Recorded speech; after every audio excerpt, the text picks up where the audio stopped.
أفادت السلطات المحلية لعمالة مقاطعة الفيداء مرسى السلطان بأن 3 أشخاص لقوا مصرعهم في الساعة الأولى من صباح اليوم الخميس إثر انهيار جزئي للواجهة الجانبية لمنزل مكون من طابق أرضي وطابقين علويين مدرج ضمن الدور الأيلة للسقوط كائن بحي سمارة.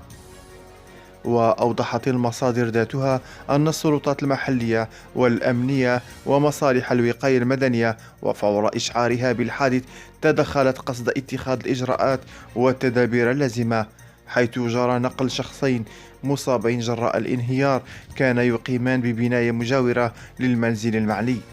إلى المستشفى الإقليمي محمد بوافي، قبل أن توفيهما المنية بعد ذلك، فيما جرى انتشال جثة شخص ثالث من تحت أنقاض فرن تقليدي متواجد بالطابق الأرضي للبناية المنهارة. تابوناو في القناة باش توصلوا بكل جديد الأخبار الحصرية.